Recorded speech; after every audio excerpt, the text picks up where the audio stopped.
Thank you for tuning in, viewers. This is Matthew Hickson, owner of Gamers Glorified, current head esports coach for Kish College, also known as 99 Cent McFury in the FGC community. Today, I will be doing an interview with Frankie Gomez, who is about to join us now for my Gamers Glorified vs. FGC mini-series. And it looks like he is connecting now. Yo, what up, man? Can you hear me? Yes, sir. Welcome, man. Welcome. What up? I like the GG cards and you got going in the back. Appreciate it, man. Thanks for being a part of my mini-series that I'm doing to pretty much see what, players in FGC are doing and how they've been doing during this pandemic and trying to keep our spirits up, man, for this new year, man. Definitely. 2020 was definitely supposed to be a huge, pretty much a big year for fighting games. But, once, it happened, the COVID being announced about the second week of March, it just, it changed the whole game. We all went from offline to online. Absolutely. And, yeah, I mean, online's better than nothing, but let's be honest, it's not the same. It's not the same, man. It literally is not. Thankfully, the game I play, Marvel vs. Capcom, they came up with this thing called Parsec. It kind of was blowing up around like April, and then it actually makes the horrible PSN Marvel of horrible. It actually makes it really playable. It's really good. So thankfully, my game is blessed. Parsec gods. I got the edge on that. So my game is fine. That's for y'all. I mean, Dragon Ball's okay. Street Fighter I know is hit or miss sometimes. Right. Street Fighter kind of get hit. Yeah, see, yeah. Sometimes it's good though. I hear Kaba is saying he's playing with some of the national players, and he's in Florida right now. Like, sometimes this isn't good. But then I play the guy in Texas, and it's like Lag City. So I don't know. Right. We got to take what we can get, but hopefully, how times are changing now, hopefully they'll get everything on par with what needs to be done for all games overall. If not, they can move up to some of the games that have a better net code just to get a better. I had a few homies hitting me up like, hey, what games have good net code? And I'm like, right. I'm like, play any anime game. Believe it or not, one of the games that I got big into, it was short, like a year or two, but it was Blaze Blue. And the first Blaze Blue, Calamity Trigger, that had amazing. I was up late at night because I had late arrival at the type of high school, so I sleep at 1 a.m. I was up late at night playing against Japanese players, and the connection was fine. Wow. That's how good it was. I was playing against I didn't watch this in those Blaze Blue days. I think he played up to CS2. There was a guy named Red something, and it was our coordinated player. And I would bump into him, and I noticed normally he would deny people, but it was me. We would play long mats. And I played Ragnarok, but you already know Japanese players too. When they see a good player, they're gonna, you're strong. I'm strong. I want to play against you. As you know, you want to go to the arcade. When you're at a tournament, you see a strong player. I want to play that guy. Exactly. So that's what's up, man. Yeah, so let the viewers know what your current gamer tag is that you use, and if there's a story behind on why you use it. Okay, so Frankie G. It's pretty simple. I mean, it's funny. It's mad funny because I have not opened this since I was taking my class in the CNA, and one of the kids was like, "Oh, is that like a nickname or something?" And then even the teacher was like, "Oh, what's your nickname?" And I'm like, "Oh my god!" So yeah, this is Frankie G. It's simple. My name is Frankie Gomez. The reason why I kind of took it on because I guess because me and my dad went to the same high school, and my mom told me that they would just call him Frankie G to keep it short. And even when I was in high school, about I want to say freshman sophomore year, there was a singer 07 Frankie J. So they was like, oh, after just put the G in there. So there was a tournament I was at, right? And I had some super anime weeb nickname Dust Speed or whatever. And one time someone was like, yo, Frankie G, and I'm like, what? Mm-hmm. And man, no. And the guy is he erased the rest. He's like, nah, you're Frankie G. We're just gonna keep this mad simple. So ever since then, I was like, you know what? That is easier. Right. Alex Valle, or Justin Wall. It's just, Hey, that's what I kind of got when I was, I was like, Frankie G, that kind of has that Alex Valle, Justice Wong type of thing, a legacy behind it. The name says it all, Yeah, definitely. And you pretty much add the C to it, Frankie G. C, FGC, man, Frankie Gomez, Chi-Town, so. That's what I did. A lot of people were saying, someone actually asked me, what's your Twitter handle come from? And I was like, off guard. I'm like, to be honest, I was like, okay, they say Chicago, Chirac, Siberia, okay, Shy. And the Yeah. guy's like, "Oh, are you shy?" I'm like, "I'm far from it. I'm chill." But once you get to know me, like obviously when I first met you at Wizard World, I was chill. But after we played that one set of Street Fighter, then we started talking. Yep. I You're remember like, that, man. yeah, you don't really play this, dude. I'm like, I want to. I just Yep. there's too many times, there's too many games. There's too many games, man. Did Man, you did you win that one? I did. I actually placed Hey, first in that one. all right, this guy's not just a content person. He's a busting. And I think I placed second in Tekken 7. What's up? I missed DBZ Fighters. I didn't register that in time, but You didn't miss anything. They yeah. legit at that event. They asked me and someone else to bring our consoles, and they couldn't get the Wi-Fi, so we had to play vanilla Dragon Ball. I noticed that. The broken assist and everything. 16, you can't get up. I was kind of salty, but I was like, you know what? It's whatever. I did. Damn, like literally, I was like already moving, but Vegeta was still going. You know, with the rapid fire, I was like, oh, this thing still keeps going. That's right. Yeah. That was good times, man. Good times. That was a fun weekend. I enjoyed going out to. I always find because people be like, "Oh, Frankie, you know, you don't get much going from this convention. Why do you go?" I'm like, honestly, those are like more like for fun. Exactly. And, yeah, I'm just there to kick it, whatever, you know. Maybe meet new people. Meeting people, right? You know, exactly. Network, hang out. You come across some players that are in the FGC but haven't really like competed yet, and that's kind of they use that kind of as a stepping stone to see how it is on a casual basis. Because I met a few guys there that never competed and they are currently competing now, and that's what their stomping ground was, just to get a taste of what it is on a smaller scale. Yeah, exactly. Sometimes they need that. Like I mean, I'll admit, you know, by now I have a name behind me for Chicago. Like, oh my God, Frankie G. And they'll approach me like, hey, what tournaments do I go to? You know, Right. where do I go to find it? And I'll tell them, you know, if one person knows about something, you know, why not go ask, you know, hey, what's the scoop on this? You know, or where can I go to get more games? Absolutely. Yeah, so when people ask me to go, I'm like, honestly, it's just for fun. You know, if I get a cool little trophy, cool, whatever. But like, just meeting people and honestly, just for a good weekend. Even the small tournaments are still good practice. Everyone that it's still good practice. Like you would think that okay, you know, it's gonna be able to score that. You might find someone good there who's gonna give you a little run for your money. Maybe not a whole run, but like you know, it's still gonna be worth the time. That's when it's even better when you find like that hidden guy who's like, I'll just here to play, but they're pretty good. Like, they're pretty good, right? You'd be like, what's your game attack? Who are you? You know, and then you. Yeah, see, yeah, exactly. It was a PSN. I just like, yo, there's a place called Ignite. You should come out, or you know, or even back in the day, the game works depending on what the game they play, obviously. But still, right. There was a time, even Nickel City at one point. I used to go there when that's how long I've been in there. I was like, okay, you know. Okay. I got some Nickel City stories for you. That's where I started back in 07. Like the CVS2 cabinet on one side, and then they had the Super Turbo, and then the two Marvel cabinets. Exactly. Third strikers in the yeah. See, you already know. That's how at the time when like it was popping.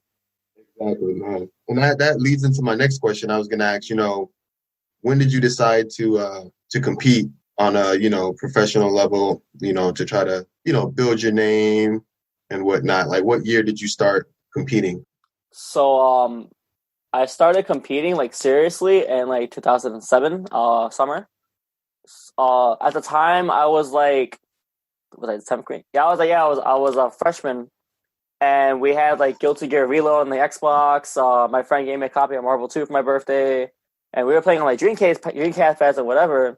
And one time I went to a computer cafe. It was called Piranha's, my old school place, rest in peace. And there was this guy there, like, yo, man, you're pretty good. You ever heard of Evo? And I'm like, what's that? And then he showed me the Daigo Perry video. Right. And I was like, oh my God. And then I think I rewatched that thing like 4 times, and then I'm like, what the hell's Evo North in like Chicago, or like oh my God. So once I found out, like I don't live in Elgin, so once I had like a 40-50 minute drive, I told my grandfather, like, yo, I'll just drive me out there for the day, whatever. And all my friends were like playing whatever. I was playing like Cable, War Machine, Iron Man, just spamming guns, and it's literally I was just trying to like just get ready for this tournament. And honestly, it was so crazy just walking into there, seeing like I didn't know any top players at the time. It's like, I guess kind of sort of Justin. But like just seeing all this of people with, you know, playing on arcade cabinets, you know, I would go to GameWorks, so I would get ran a couple guys that were decent, but seeing people like doing Magneto Infinites, doing young custom combos, just getting hype, you know, being around this One of my favorite sayings from Alex Byers: "Look around you, dude. We're all friends, people with the same personality, with the same hobby, and that's what brings us Exactly. to friends for the day." Just to see that many players even on a high level base that enjoy the game as much as you do. You know, Exactly. Your craft, your hobby, or just the game itself. exactly. It's a feeling you can't really describe. It's just you have to feel it when you're there. And 100%. so that's awesome, man. So '07 was definitely a good year. That was a good year. The summer, that's when Guilty Gear turned into Accent Core because Yeah. that's what I got into. I was like, "Yo, what should I do? How do I start?"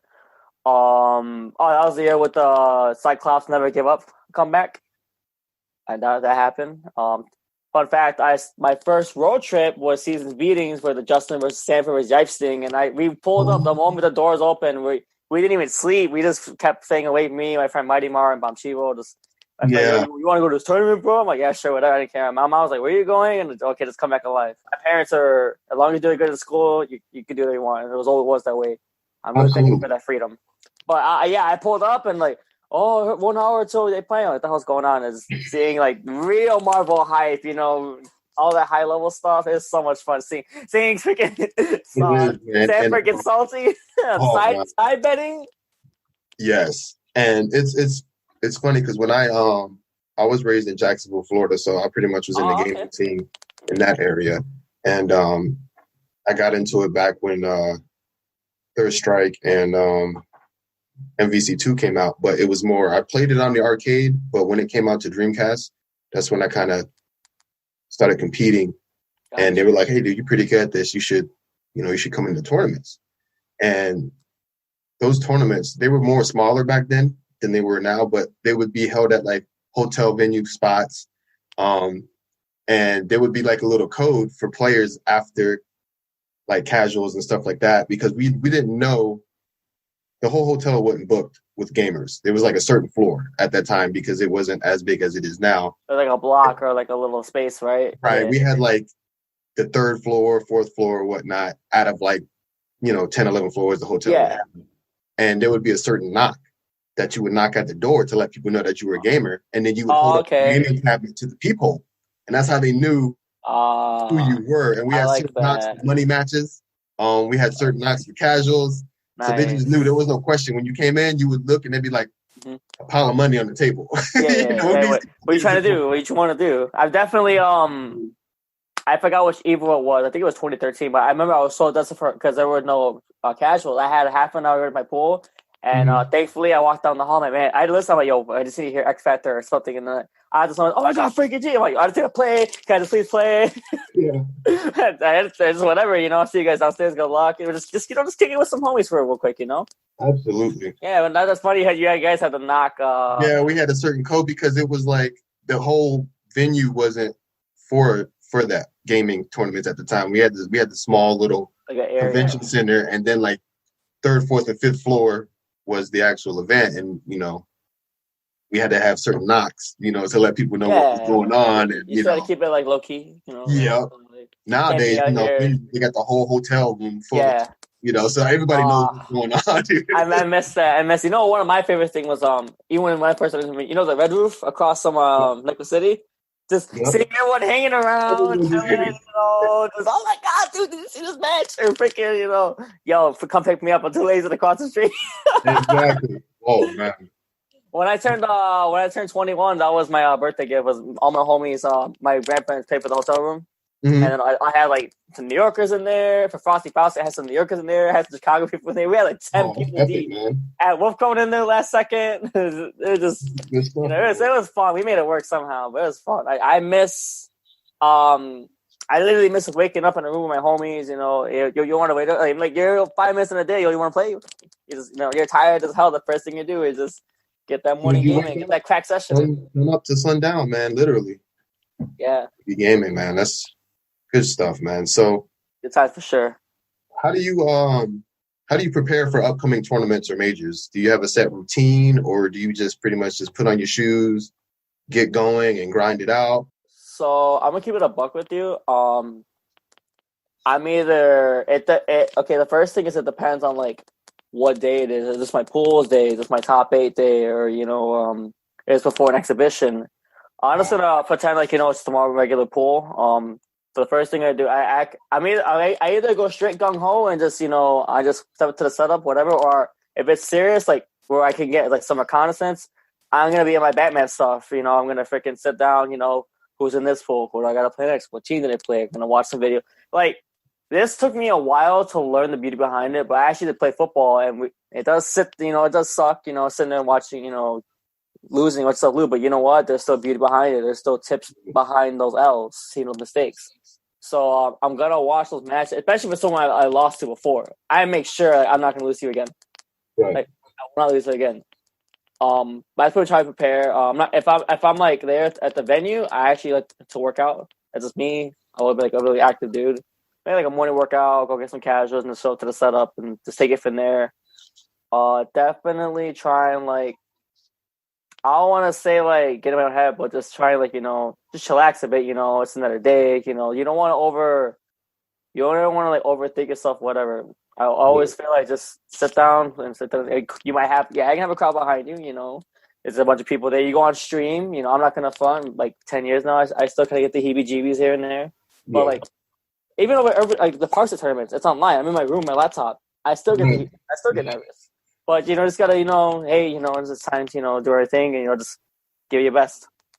That's good. That's interesting that you mentioned the like the morning workout routine aspect of it. You're the first one that actually mentioned that as far as being in your routine. A lot of players want to make sure that their psyche's right and they're good mentally, but the physical aspect of it helps too. Especially if it does. Some people have to get their morning workout, even if it's minor, just to awaken their body up and let them know I'm ready to get the day going. So that's actually good that you mentioned the physical aspect of that. As far as I actually get a lot of positive and negative feedback. Some people are like, "Oh, I don't want to do that. I'm gonna be too tired." Some people are like, "Oh, that's really good," and I'm like, honestly, I'm just gonna do me because that's what's always worked for me. Right. It's just I try to find it. It does get a little tricky if like I have a 10 a.m. pool. It's like, okay, am I gonna get extra early for this lift? Or am I just gonna? Because to be honest, if I have a 10 a.m. pool, if I know I'm not on stream, I'm literally just gonna get up, go in my gym shorts and a hoodie, and just whatever. I'm just gonna whatever. I I have no shame, dude. Right. I just want to sit down and play and get over with. But if I got time, I'm gonna work out. And honestly, too, another thing that I didn't really huckle down as much until like 2009, I want to say 2 years into it. I started realizing like another thing too is you're only gonna play as good as the food you eat. Absolutely. So you need to eat good. You need to make sure you're not running on empty. No empty calories. I'm notorious for always having a monster. That's just me. I mean, it might be too much, hype, but like that's what pre-ritual. Just me. I think just making sure I have all that energy for it. And I'll say another thing too. Yeah, is that, and then it was like one other thing if I have to say. If I get back to it, like Yice even said too. He said, "I only work out more because you're wasting your energy." But like I said, to each his own. Right. It's not for everyone, but that's good though. We all have. That's why I like to ask that question. I'm curious about everybody's routine. Like mine, usually a month before the tournament that I enter in, I pretty much grind it out, and that's the only game that I'm playing. Okay. And then, for example, like the day before, it depends on if I have an early bracket, which I hate having early brackets, because especially if I'm in a hotel with my buddies, we all don't have the same bracket. So I'm like, yo, y'all, can y'all keep it down just a little bit? Because I got to go to bed earlier just to get up. And they're like, nah, dude, we got a match. And I'm like, all right, man. Let me get these headphones on and get these earplugs. Let me just, Yo, I got a mad funny story. I remember there was one tournament. I just remember this the other day. It was like the first like UGT where became the first NWC where it became UGT. So like 2009. Mm-hmm. And I was sleeping in the corner, but I was like a burrito all rolled up and at the end. And I literally heard so many times, when you're sleeping, you hear stuff. Man, where's Frankie?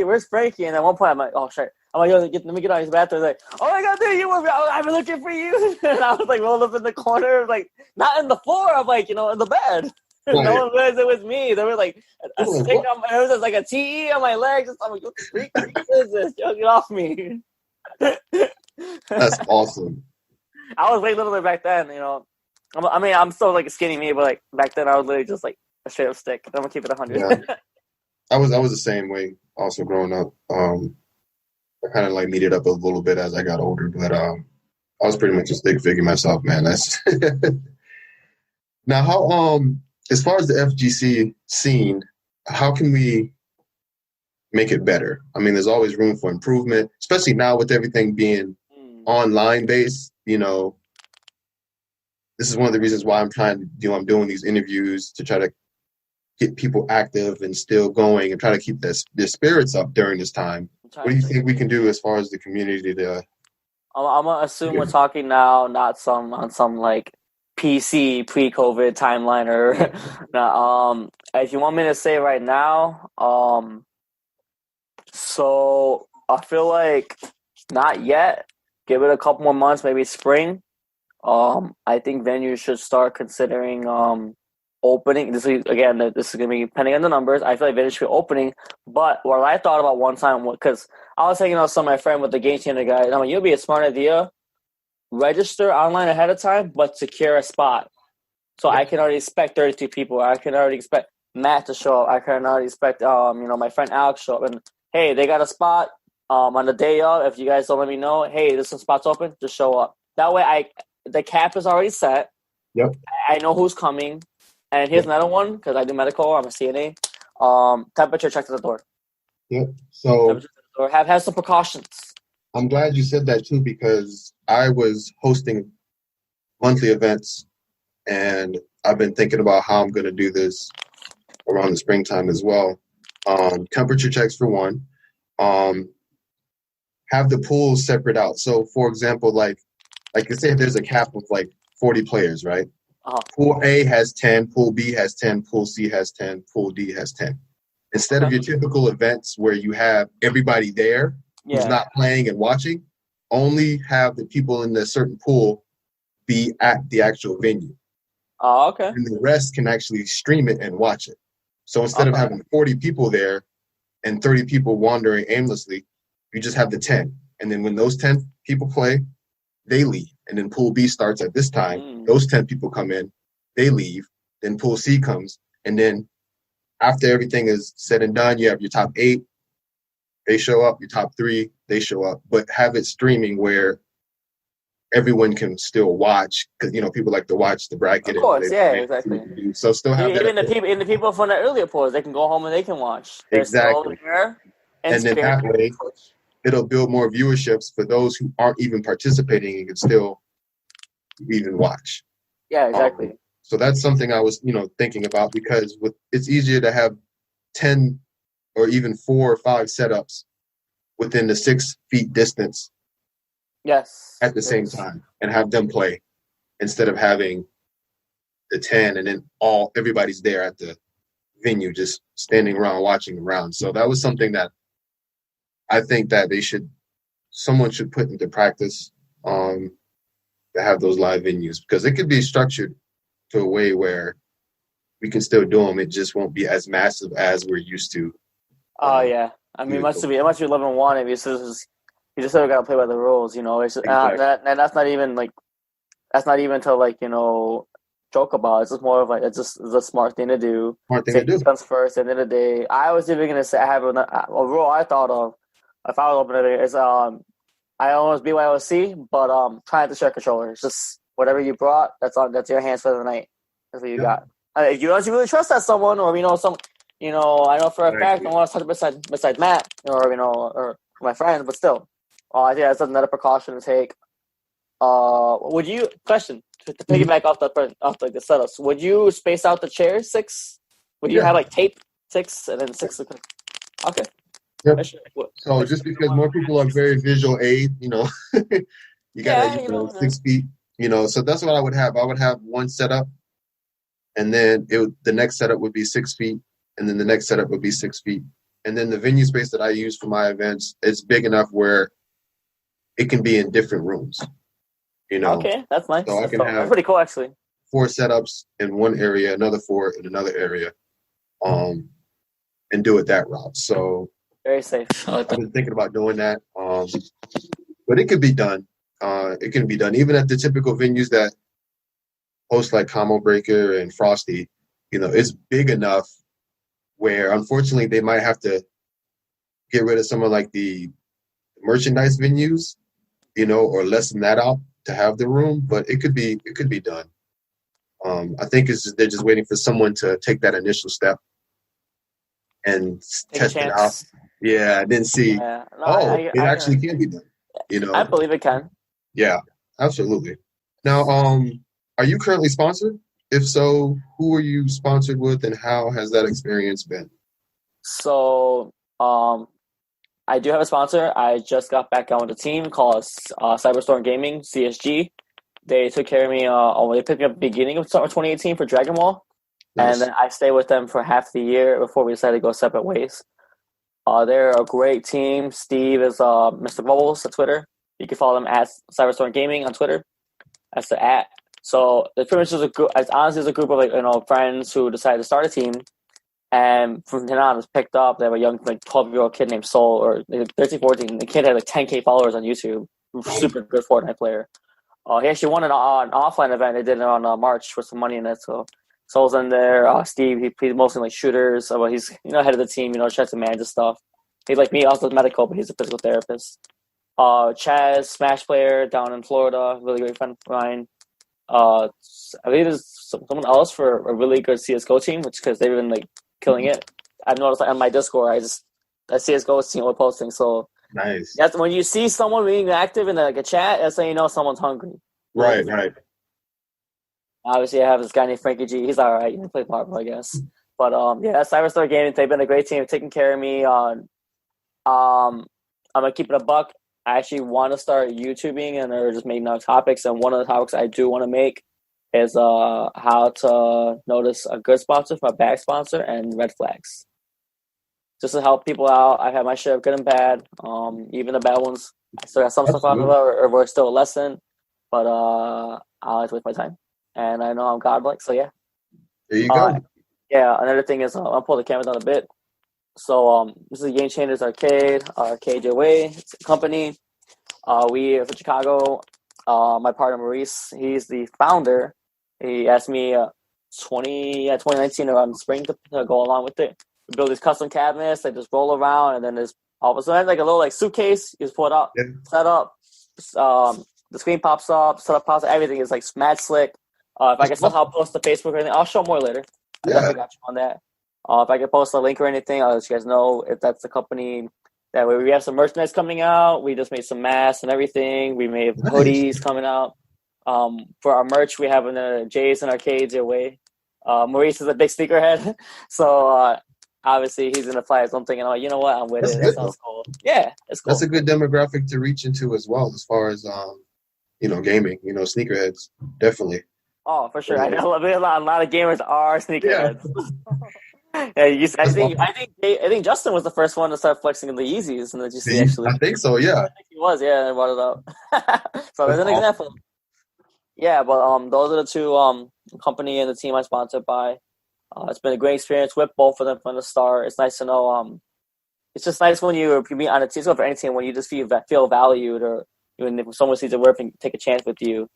I just gotta say right now, just for anyone out there, if you really want to know, some of my close top Marvel fans say they got sponsored because they reached out. You can sit back and wait all day, but it's like at some point you got to make a move to your team. You got to make a move. Yeah, it's still a job. So jobs like when they say, "Hey, so I was just wondering," you may think you're annoying, you may not, but it's actually a good thing. A lot of the jobs I got in my time, why I got because I called constantly or I showed up. My pace works when you show up in person, and you gotta look good. Absolutely. Yeah, good advice, man. Those who listening, man, there you have it, man. Some good advice, man. Now, as a player, what would you say your weaknesses are and your strengths are when it comes to fighting games? I'm not gonna front. This morning when I was sending you the videos, when I read that question, I was like, "Damn, I really know them." So I'm gonna go based off. I'm gonna say obviously the bad first. My weaknesses are I tend to rush things sometimes. I've always had this kind of like bully style, and it's weird because my first team was like Cable Blackheart zoner team, but eventually I started playing like Rushdown, like Strider Doom, or switching to like Ragnar and like Blaze Boom and stuff like that, just in your face type of characters. So I feel like that passive style became like aggression. I can play passive; it's still in me, but I have to like tell myself like constantly, like, yo, like you don't need to go in, you don't need to go in, just zone, just zone. I feel really passive about it. So definitely rushing, just going in too hard, just taking on too little, too late. Another thing too, I think is I still don't really know how to reframe data. I just look at the I numbers and don't. be like, Hey, I'm gonna be honest. And I think we come from the same era where back then there was no frame data. You just had to know by testing it out. Like in the you were just like, 07, oh wait, 08 days, yeah, you couldn't. I mean, you were lucky enough to get it if you oh yeah.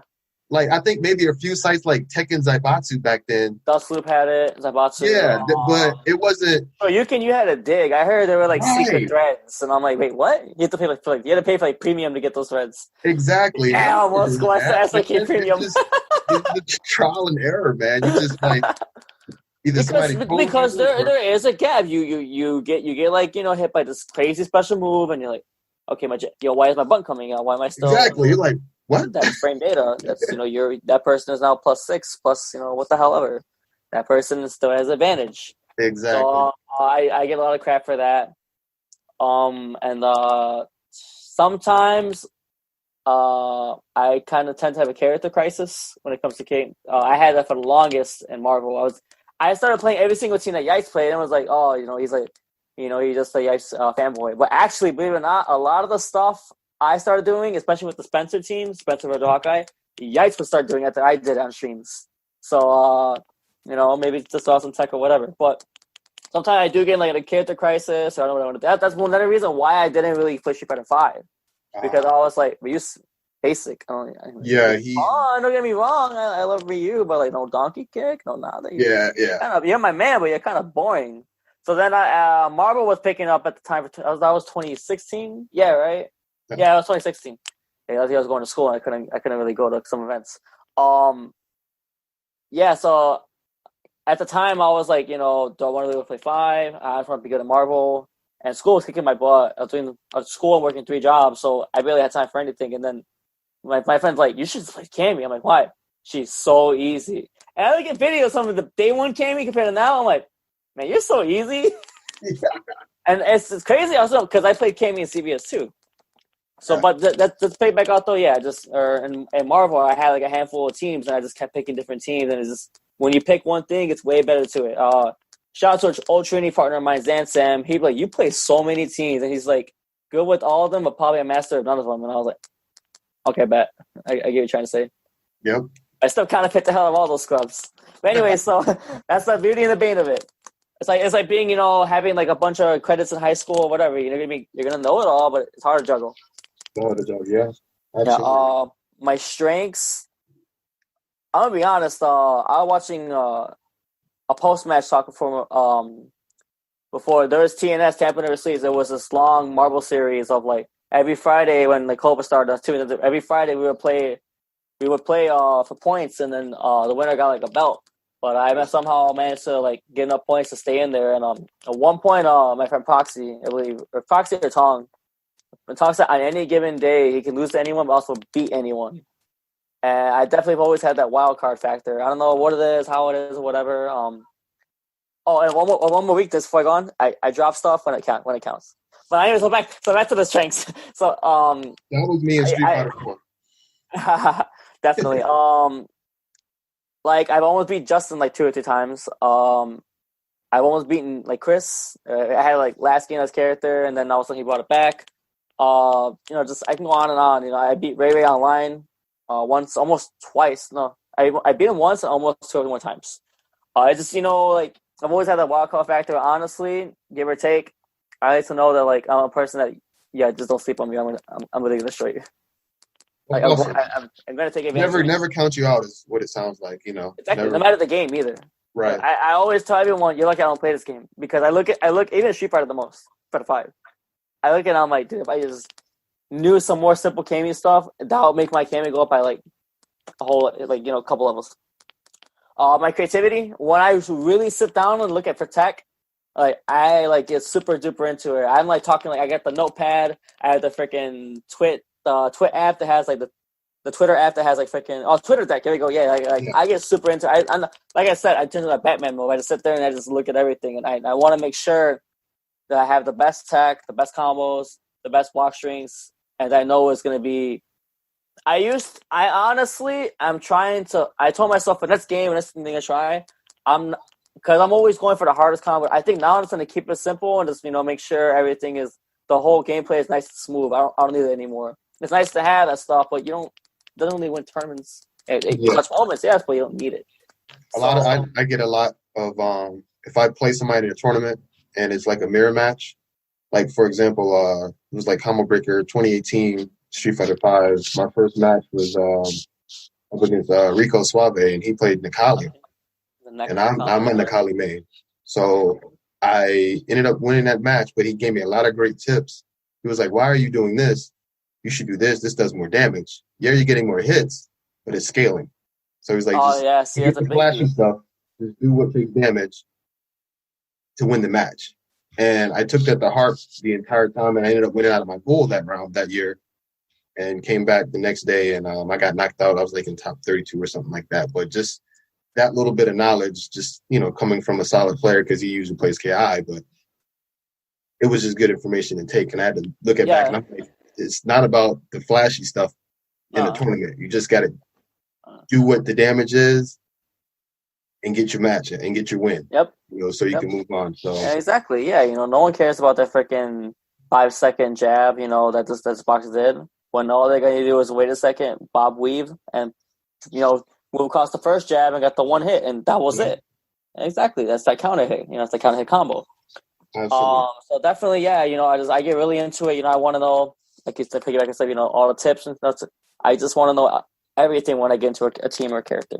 And lastly, last one, just I think, on the whole, we're all human, but I've always had like quick wits, or like you want to do that, or this. I've always found able to find a way out of like crazy situations where like no one else would do that, but somehow, some way, that was the right answer. So okay, here's one. It was against Cien. He's the he was the whatchamacallit.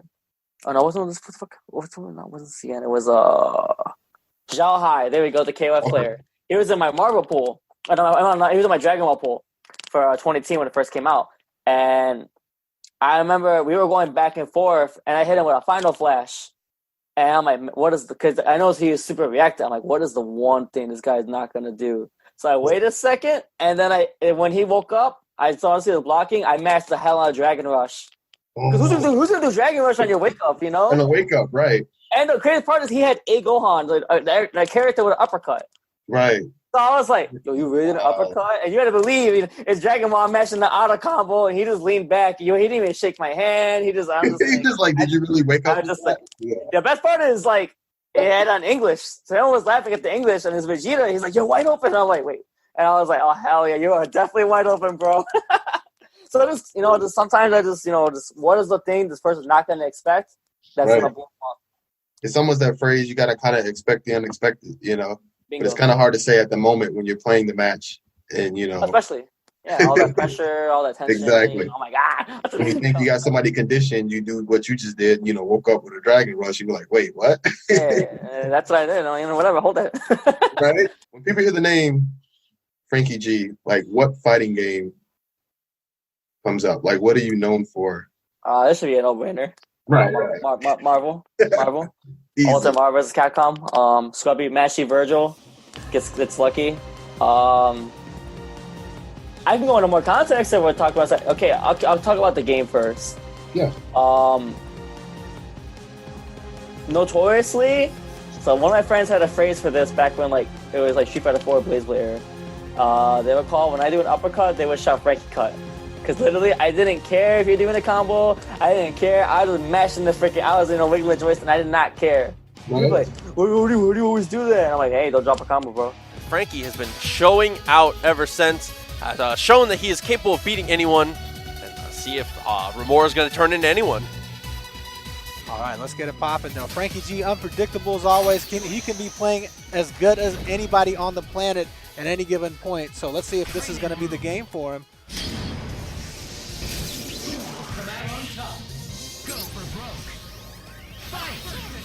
Oh, Lamar gets a throw off rip. Truest form, they won't know if I'm doing if I don't know either. Exactly. He secures the throw, and he's going to kill Zero here. So it's going to be the Doom Virgil mirror. And again, just talking up Frankie's Virgil, I think you have to favor Frankie, especially with him getting this incoming. Yeah, Frankie definitely the king of Virgil incoming. Exactly. I played Ryu and I played Ragnar. It's the best uppercuts in like fighting game history. How would I not? Right. Bottom line, don't drop the combo. Bingo. Yeah, so that was definitely Frankie cuts. Definitely another one too. I still give myself mad thoughts for it. I'm gonna take the day I die. You ever seen that broken move Dante has with like the hammer? He says like get back. So when I had to play Justin to get ready for Akuma, She-Hulk, Wolverine, I was like, man, what am I gonna do? You know, I just found out I gotta play Justin immediately, and my friend's like, yo, just use hammer. I'm like, what? And like, cause it's plus 20, frame 0 to 20, invincibility, it hits below him. Where does Wolverine go? What is She-Hulk doing? What does Tatsu do? And 5 seconds of me playing him in the stream, get that, I think I hit Akuma and She-Hulk. I cannot remember, but that already, it doesn't, because like Wolverine Akuma will be coming, because Eduardo was playing him, Right. and I'm like, yo, this is the answer. Nice. So stuff like that. I had like, I still to this day think I have one of the best Dantes, but eventually it's just so hard to play that character that I had to let go. He's still the most fun character to me. That's like one of my favorite characters, like still to this day, video game wise. But definitely had like a Dante with a lot of sick tech and combos. Now to this day, up until now, just Magneto doing Virgil. I love that team. I feel like it's the most Marvel 2-ish. Yeah, it does. I still love Marvel 2. That's always going to be great. But just playing that team and honestly just trying to just play super solid, but just also being aggressive. And lately, just trying to find ways to make Virgil more broken. Even though I don't need to, we just had that talk, but I still have some more stuff I have not shown people or like done yet. So I would definitely say those are some of the things that people think of. And honestly, now if you want to talk outside the game, King of Chicago, that's an inside joke. Used to be like Juicy G or Flo, and then when Flo took off, no one was messing with me in Marvel 3, so I took the name. And for a hot minute, the first 2 months of Marvel 3, no one was beating me, so I got called King of Midwest. All this other stuff, you know. And I tried really, really hard to get to my head, but when you're the person winning, you know, it's that. And when you're winning that long or whatever, and I'm still gonna say to this day, to the day I stop playing, I'm a king of Chicago. I'm not because there's still so many great players. You know, you have Cuddle Core. I called her one time Queen of Chicago. She's like, stop. Oh no, you are. Look how far you've come, Janelle. Shouts to Janelle Cuddle Core. You know, my other friends. You know, I don't want it to be some kind of like freaking, you know, Mount Rushmore, you know, no, there's many great players I can think of. Many great players. You're one of the many that have brought Chicago on the map when it comes to players. You know, we got some in Mortal Kombat off the top. We know, you know, Galloping Ghost, those players. Yeah, Dizzy, all of them. Shout out to JJ. So the biggest arcade right now, I saw, if y'all saw that, was a thread or there was some, but yeah, no, that place blew up really well. Love that place. Yeah. They made me play MK9, and to be honest, the game's fun. I had a lot of great times there, man. They held it down for a good minute. That was the spot. It was it Windy City Wednesdays or something like that? Yep, something like that. Yeah, I remember that. Yeah, so that King of Chicago, you know, I want to say too, I know I'm known for side betting, getting hype. I'm being in front of the stage. I don't care. I even do it in the Twitch chat. If it's a homie, you know. Exactly. Yeah, it's fun, you know. It's exciting, you know. Don't be out here throwing away your whole bank account. I'm getting right. Twice, but like still, you know, just keep it a buck, have fun, and you know, even now, an event I want to do is like. I'm gonna spoil it now. I want to have a call, like, you know, like something Fight Club or whatever. But I'm gonna set up a bunch of parsec matches of good players, or like maybe like some beef. And I myself gonna throw my money into it. I just got the stimmy, you know. Whatever y'all get some stimmy, you know. $600 money match. Come on. Exactly. But that, yeah, yeah, exactly. It's that. And now, finally, to me, the most important one is just being. I try my best. In high school, I was always on being the funny, nice, chill guy, whatever. Just wants to have fun, whatever. And even still now, like I may not play your game or whatever, but I'm still done. You're still FGC to me. I look at the Street Fighter area. Hey, what's up? I go past my Tekken area. You guys are all still my friends. So I may not be as cool with you playing the same game, but you still have the same interest to me. I'm still gonna kick it with you. You guys need anything, come to me. I've helped Evo and many majors for like 10 plus years already now. I've been traveling since 2007, and I've had people ask me, "Hey, how do I book a flight?" And I'm like, "Okay, got you. It's not that hard." I'm not. I kid you not. And so anyone has any question on how to get better or a simple question, like just hit me up. Honestly, my door is open. I know what it's like to be a scrub. We were all once a scrub or noob, better lack of a better term, but still, I know what it's like to sit there and have know where to go. But I've had many great teachers and friends help me along the way, so my door is always open. And not even just Chicago. That's anyone. That's one of the major things I like about the FGC. As a community, and even outside of just gaming, you meet some of your best friends through that, and you get connections outside of the gaming aspect of it. Like a lot of my best friends started off in the fighting game community. That's how we met. We've been best friends for over 10, 20 years, still going. It's the community. It's just like what it said, it's fighting game community, but outside of that, it's a family, Yeah, actually, I was actually talking to my family, and they're like, "Oh, do you miss your friends?" And I was like, I got kind of quiet. I'm like, I really miss hopping on a plane. I'm going to see my second family. Yeah, I just say second family every other week.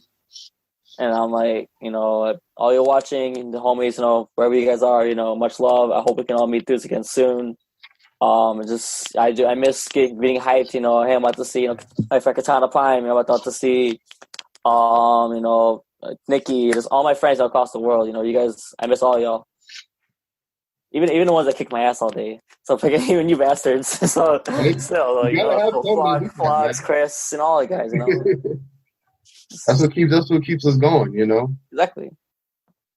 Yeah. So now I'm gonna end this on a high note here. I would let the viewers and listeners know let's say, name your top 3 fighters of all time. Top 3 fighters of all time. That one I kind of instantly knew. Number 1 fighter. It's gonna have to be an no-brainer. Marvel vs. Capcom 3. Ultimate Marvel vs. Capcom 3. That game changed my life. Do not get me wrong. Marvel 2 was the step, like the gateway. Marvel 1, but like Marvel 3.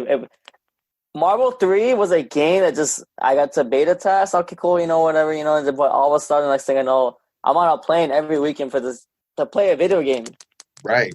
Don't get me wrong. I was playing games every weekend, chill with the homies at home. But now I'm out here making moves. I'm out here getting, hey, are we sponsored? What's that? Right. Can I sponsor you? I'm like, what's that? I've met many great friends, have many great moments, good and bad. I'm not gonna lie. When I almost made top 32 in Manila and I lost to Killer Kai, I literally started crying, and I'm like, dude, that game is just a train of feels. I've had a lot. I still have trophies and stuff. It's that Marvel 3 is the greatest game. Yeah. I'm gonna say that. Like my friend Joe AD said, I'm gonna keep playing that game until my hands fall off. Number 2, I gotta go with Tatsunoko versus Capcom, because no one actually knows this. And Seth Killen said to me, "Oh, we're using this game as a test for a new game we're working on soon." Moving along, so so I was like, "All right." He said to me in an interview I got to do with him for Tatsunoko. I actually bought a whole. I'm gonna just say right now, I got a whole ass Wii for Christmas just to do the Zelda hack and import a copy, and then freaking get the save file just so I could play Karis, because I thought that character was so cool. And ironically enough, the night before Christmas, I watched the Karis movie. I didn't know I was gonna get a Wii for Christmas, and then I watched the Karis movie, and then all of a sudden I'm playing Karis the next day. That game was just fun, and then when Zero came out, and I get a lot of flack for this too. I played Zero with you, and I got 9th at Evo. I just wasn't ready for the Giants. Yeah. But I got 9th at Evo, and I was like, "Oh, you're gonna play him in Marvel, right?" I'm like, I don't think so. Maybe I should have. Maybe I would have been one of the best CMCs. But anyways, yeah, no, I love Hot Chocolate. I have not touched it since like 2012 or 15, 16. Yeah. But I love that game. It's really special. It's great. Such a fun thing. And it's actually Baby Marble 3. I was told that from S-Kill himself. And I got to give the honorable mention to Marble 2 because that is the game that got me in. Like, dude, I wasted so many tokens. I spent so much time trying to learn ROM, or even getting good at Marble 2 was legit like hell. Like, it took me a whole year before I could finally start getting games off people. Yeah. But my number 3 is Super Turbo, actually. Oh, okay. At ST, because I remember being 4 or 5 years old, hearing Hadouken, Hadouken, Tiger. I'm like, what's that sound? I would be a little kid jumping around like Tiger, and my mom would take me to the arcades. I would learn how to play ST, and it's just. Then I started playing it. That game is it's fun. It's crazy. It's fast. Stupid stuff happens. Why do I have my light bar disappear from my throw? It's just silly. It's just if you play that now compared to the fighting games, it's like what? Like you yeah, exactly. You did something yourself. Where did my life bar go? Or two touch. One of the worst ones is blocking. Not getting hit by, but blocking. Honda's 100 hand slap. Oh yeah, you're gonna get chips, bro. There's gonna be some chips in there. There's gonna be some chips. That's your health bar. Better off getting smacked than not getting smacked. Actually, it's crazy because I got into Super Turbo at the HDR a year after HDR came out, but when it died and people started going back to Super Turbo, because there was a way you could set HDR to regular Super Turbo, right? And that's why I started playing it, and I'm like, it's kind of fun. Like, why don't you play it when the GGPO? That's one of my regrets with not playing more GGPO. But playing Super Turbo, my favorite part, honestly, when I started doing Fireball Wars, I was actually scared of Osaka, but once I started learning how to maneuver through stuff with Shoryuken and Tatsu, right? Like, how to like dodge it without blocking. Yeah. Like, it's kind of fun, Beautiful, man. To watch that. Yeah, there is beauty behind the simplest things, and that's why I like Super Turbo. It's just simple, it's crazy, it's fun, and that is one of the other childhood games. That is the first fighting game I've seen in my life. I was also born in 92. That game came out in 92. I don't know. It's just something about Super Turbo is just special to me. I already know I'm going to get a lot of flack for having Marvel 2 not on my list, but 4 we'll go Marvel 2, and then 5. Marvel 2 is on my list, so that was my game where... Let me hear yours real quick. Tell me yours. My top 3? Yeah. Number 1 would be Street Fighter Third Strike. Okay, some 3s. Number 2... Marvel vs. Capcom 2, and then my third one would have to be, if I had to choose, it would have to be Capcom vs. SNK, the first one. CVS 1? The first one. Let me tell you why the first one. With the 4 characters? Right, with the 4 characters. And it's just the artwork in that game, the music. The music is great. The ratio system was horrible. It could have been better, which CV2 made it better, but it was just, the time that it came out, it was needed. Yeah. I've heard that in a No Frills. The time it came out was great. It was great. It wasn't a lot of the games that were coming out were repetitive, and we kind of not peaked out, but we needed something that we needed a new spark. And then when that came out, I was like, oh wow, and they got the best of both worlds because you got your Capcom players and your SNK players. It's very rare that you find players that play both consistently. And that's what made I think games like Dragon Ball and Marvel 3 so great, because Marvel 3 is actually an anime game. And as it is, it's an anime game.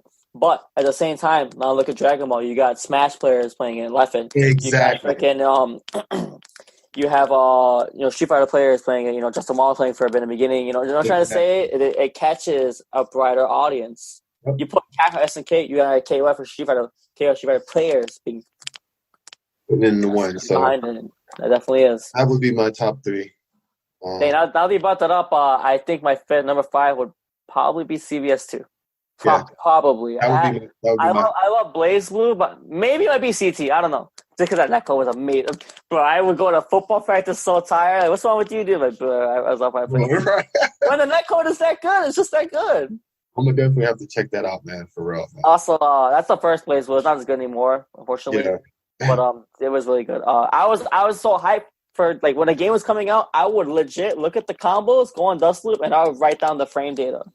So I knew which 5B is the kick. I literally like looked for. I was like, I kid you not. When I look for something, I look for something. That's from watching the videos. Nice. Well, man, I appreciate the interview, man. This was great, man. This was great. For sure. I was looking forward to interviewing you. I got some other killers on the list as well that I'm going to be interviewing. Okay, but yeah, man, I wanted to keep this going, man, just to see how everybody's doing, get their story. Try to keep everyone in good spirits. Hopefully, we'll be back to doing land tournaments. Yeah, in a offline safe would structure. be a great when the time is right, or we can make it work. Like you said, you have some good ideas too, by the way. So definitely keep you in the loop with that as well. Man, I want to get in. Now I want to play some Marvel's Capcom now. They need to. Is it online now? Oh, which one? Marvel 2? Marvel 2, believe it or not, I'm in a Marvel 2 group. I forgot what it's called, but there are people selling their Xboxes for a little 360, a little extra, but it has Marvel 2 in it. Yes, it does. That's the only way to do it right now, I believe, on 360. There's also Null DC. That's another way to emulate. Okay. Actually, no, that's your best bet. Joey hit me up the other day saying if I want to play, and I'm like, how? He's like, Null DC. So look at Null DC. There's also CVS2 on there. Look at Justin's Insta. He's posting a lot of Null DC stuff. I'm about to take a look at that. Yeah, that's one way. Now would be the best time to really be, reviving the VC2 man online. Oh, you want to talk about reviving? I have many ideas for old school fighters being back in the mix. 2020 kind of killed it, but that doesn't mean I can't try and slowly build some hype up or work on something to get ready for when things turn offline. Even if it's slow out. Like, I just said, it's emulators. You don't have to go buy a whole old PS2 console and PS2 today. No, right, so they can mark up the prices when they find out everybody knows they're doing it. No, facts. So those Marvel 2 players were saying 120. I'm like, look at that Marvel 2 on there. Come on, bro. I'll do 80. Marvel 2 is the only game that I have on every single console. That's how much I love the game. Nice. Like, Dreamcast was still the best one because it was arcade perfect. Yes, the best. And everything. And then it came out on PS2, and I was like, I actually got the PS2 version first, and I even noticed, I'm like, really feels off. I'm gonna roll with it because I never had the other version. I was the type to jump back for arcade and whatever. Yeah. And then when my friend gave me his Dreamcast version, I was like, "This is arcade perfect, isn't it?" He's like, "Yeah." So you better like that shit to save you some money from going to GameWorks. That's such a great gift. My mom was like, "Oh my god, is that that game you go for?" And I'm like, "Yeah, that's the reason why I go to GameWorks." Yeah. Good stuff, man. Good stuff. Heck yeah, definitely. Appreciate the interview, man. Looking forward to getting back to these tournaments, man. Let everybody know who's watching how they can reach out to you if they want some coaching tips. How can they find you? Coaching tips or whatever, Marvel tips. You guys can follow me. All my socials are at Frankie G7 CHI Chicago. So it's just Frankie G7 CHI. Pretty much all that. Feel free to hit in the DMs or just at me, whatever you want to do. Private comment, blow me up, whatever. I have Twitch too. I'm gonna start streaming soon. My YouTube is Frankie G SRK, but right now I have a bunch of stuff going on. My school going on, and I also work a lot. So I'm trying to some of that work is seasonal, Under Armour and stuff. So when obviously the holidays are done, now I have more free time. So when that's done, yeah. Awesome, man. Yeah, for sure. Did you have any more questions for me or anything at all? No, that about wraps it up, man. That was a good interview, man. Looking forward to you streaming again. I definitely will be following and subscribing on there as well. No, I appreciate that. All it works. That's one of my friends. She actually messaged me like, "Is it hard to get affiliate?" And once I told her what to do, she actually got it in like a week and a half. Nice. I'm in the process of doing that too. I've been doing more streaming through my Twitch channel also. You gotta have make sure you have the consistent numbers. But make sure you're always blowing it up to your avid page. Like find one page where you know your friend's looking and keep putting it there. And I guarantee you, I got it in 3 days. Yeah, all homies. Nice. Check this out. The first day I put in Marvel, 30 viewers, and that was like on a random Tuesday afternoon. And I'm like, wow. And my friend's like, "Dude, it's because your name's Frankie. And, you're Marvel. It's Marvel." I'm like, "Okay, yeah, okay." And then believe it or not, the next day I got bored. I was like, "Okay, let me try this again." We're just labbing. 15 people just watching me do Dante combos. Nice. I feel like find a game you're good at or just something you like to have fun with. Right. Make sure you're telling the right people that you have to have a constant tune in. You have to have a constant numbers. I think it's 10. and then it has to be like a certain amount of hours, and then boom, you'll get that affiliate. You That's good? the first step, but that first step is so important. And that'll be the last pro tip. That'll be the last pro tip. You guys need to subscribe. Oh yeah. Okay. Have a Patreon. You guys have a DM, secret gatherings, secret training sessions. You gotta hit me. Good stuff, man. Good stuff, man. For sure. Well, be safe out there, man. Oh, you you know, too, man. it's still pretty crazy out there, but I do appreciate the interview, man. Anytime. Continue Hit me up. gaming, man. Continue to be who you are, man. We all love that, man. And like I said, hopefully we'll see you soon, man. Whenever we get back to You guys will playing. see me. Just tune in for those Marvel streams. You'll probably see me in there Absolutely. either getting whooped or whooping ass. There you go. All right. Well, dude, this is Matthew Hickson, aka 997 Fury, signing off. Peace. Have a good one. Peace out, y'all.